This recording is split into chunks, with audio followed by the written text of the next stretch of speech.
अच्छा, आपने इतने ऐसे केसेस रिपोर्ट किए हैं, आपकी रिपोर्टिंग की वजह से कोई पॉजिटिव चेंज आया? ऐसा कोई अगर वाकया हो, कोई अनुभव हो तो हमारे साथ साझा करिए। देखिए, अक्सर जो भी मैंने टॉपिक्स पकड़े हैं और उनके ऊपर बहुत इन डेप्थ और इंटेंसिव रिपोर्टिंग की है, बहुत सारे चीज़ों में अभी कुछ ना कुछ उसमें पॉलिटिकल इंटरवेंशन के बाद, गवर्नमेंट इंटरवेंशन के बाद कुछ ना कुछ लॉज वगैरह आए हैं। मैं ये नहीं कह रही कि सिर्फ मेरे कारण आए हैं, लेकिन कुछ रही होगा, कुछ तो उसका कंट्रीब्यूशन।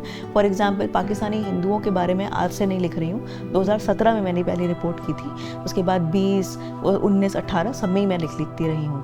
उसके बाद आखिरी में बुरी हालत है पाकिस्तान में तो हिंदुओं की जी, बहुत ही बुरी हालत, बहुत मल्टीपल असॉल्ट्स हैं उनके ऊपर। मतलब अगर वो मर भी ना रहे हों, मतलब ऐसा नहीं है कि उनको सिर्फ, लेकिन उनके ग्रोथ का कोई वहाँ स्कोप नहीं है। लेकिन थैंकफुली कि ये हमारी वर्तमान सरकार सीए लेके आ गई है। हाँ, मैं उसी की जी, अब there is a hope for them है, एक आशा, एक आशा की किरण तो अब है कम से कम है। बिल्कुल। और एक ये भी है कि as a country we are acknowledging that they are our family.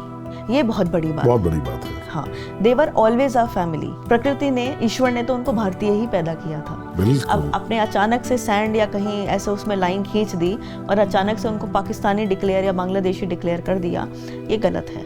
वो भारतीय जन्म से भी हैं, बिल्कुल, मन से भी। ये आपने बड़ी ब्रिलियंट बात कही। हमने एक फिल्म बनाई है, साहिब्स हू नेवर लेफ्ट, प्राच्यम की एक फिल्म है, वो 2 पार्ट में है, अब अवश्य देखिएगा उसको। साहिब्स हू नेवर लेफ्ट है, तो उसमें it's a mix of documentary and fiction, है ना। उसमें बड़े इंपॉर्टेंट सीन्स के इनैक्टमेंट्स हैं। तो हमने उसमें जैसे माउंटबेटन का किरदार की एक अंग्रेज को लिया था, रेडक्लिफ जो था उसको लिया था।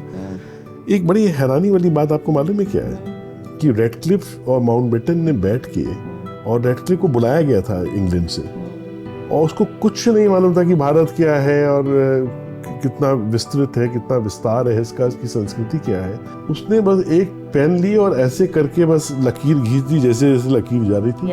और उसकी, इस देश का, इस महान जो हमारी भूमि है, इसको उन्होंने विभाजित कर दिया। तो सोचिए, एक अंग्रेज ने अपने मन से एक बस कलम चला के मैप के ऊपर और भारत के 2 टुकड़े कर दिए। So tragic, so humiliating also for a country. और उसका ह्यूमन कॉस्ट 70 साल में, उसका ह्यूमन कॉस्ट लोग चुकता रहे हैं। मतलब सोचिए, कुछ दिनों के, कुछ महीनों की भी बात नहीं थी, कुछ सालों की भी नहीं, 7 दशक, और अब भी चल रहा है। और देखिए स्वाति जी, लोग बात करते हैं ज्यूज की परसिक्यूशन की है, लोग बात करते हैं सेकेंड वर्ल्ड वॉर और उस होलोकॉस्ट की है। क्या कोई हिंदुओं के परसिक्यूशन की बात करता है? क्या कोई बात करता है कि कितने बेगुनाह हिंदुओं को कत्ल कर दिया गया विभाजन के समय, और उसके बाद राइट्स में कितनी लड़कियों का रेप हुआ, कितनी बर्बरता से लोगों को मार डाला गया, काट डाला गया? वो कहानियां तो अभी लोगों तक पहुंची नहीं है स्वाति जी। सही बात, मुझे भी बहुत समय नहीं हुआ है जब मुझे पता चला इन चीज़ों का, ऑनेस्टली। मैं भी वही लिबरल एजुकेशन, लिबरल मीडिया, उन सब से ही आती हूँ। मुझे भी लगता था कि ये बहुत एग्जैजरेटेड या कोई प्रोपेगेंडा या फिर कोई संघ रिलेटेड ऑर्गेनाइजेशंस का, भगवावादियों का कोई फैलाया हुआ ट्रोप है।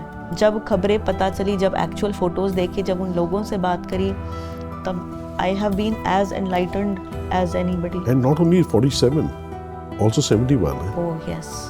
जो पाकिस्तानी आर्मी ने जो पाप किए हैं, जो कुकर्म किए हैं, और जो हिंदू डायस्पोरा ने वहाँ के झेला था, जो अत्याचार उनके साथ हुए हैं, अभी तो आप देखिएगा कि उनकी आत्मा की पुकार जो है वो क्या परिणाम लाएगी। भले समय लगता है, लेकिन काल जो है सबको देता है जवाब, सब चीज़ों का है।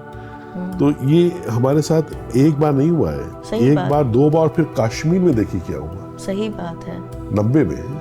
तो सोचिए कि उनके ऊपर क्या गुजरी। यहाँ मैं ये भी ऐड करना चाहूँगी कि बाबरी मस्जिद, जिस दिन बाबरी ढांचा 92 6 दिसंबर को जब गिराया गया था, उसके अगले दिन पाकिस्तान में 30 मंदिर, चर्च, हिंदू, जैन टेम्पल सब मिला के तोड़ दिए गए थे, और हिंदू कॉलोनीज पर अटैक हुआ था। और उसके बाद हज़ारों की संख्या में लोग भारत आए, माइग्रेशन हुआ। यहाँ पर ज़्यादा दूर नहीं, मजनू का टीला आदर्श नगर में जाके लोगों से बात कीजिए, वो आपको बताएंगे कि वहाँ कैसे कैसे काम हुए थे। उसके बाद लोगों को कोई खाना खा रहा है तो उसमें गाय का गोश्त मिला के ले आते थे खाने के लिए।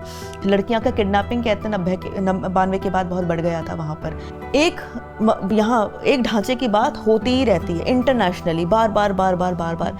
उन 30 मंदिरों का तो कहीं है ही नहीं, उनका तो कभी आप इंटरनेशनल या उसमें कोई बात नहीं करेंगे। बिल्कुल। और यहाँ पे तो जो कम्युनिटी है उसने खूब प्रतिकार भी किया, मतलब दंगे हो गए, बॉम्ब ब्लास्ट हो गए, क्या क्या, वहाँ पे कुछ नहीं किया वहाँ की हिंदू कम्युनिटी, कुछ नहीं किया। और उसके बाद भी उन मंदिरों के जस्टिस की तो आज तक कोई बात नहीं है। जो लोग वहाँ से, और जैसा मैंने कहा परसिक्यूशन तो इसको कहते हैं ना कि there have been actual migration from Pakistan. यहाँ मैंने बहुत लोगों से, मैंने रिपोर्ट भी लिखी थी इसके ऊपर, जो सिर्फ तब आए थे क्योंकि बाबरी का ढांचा गिराया गया था। उस प्रताड़ना को झेलकर जो लोग यहाँ पर आए थे, वो बताइए उनका इस घटना से कोई लेना देना नहीं था, उनको क्यों परेशान किया गया वहाँ पर।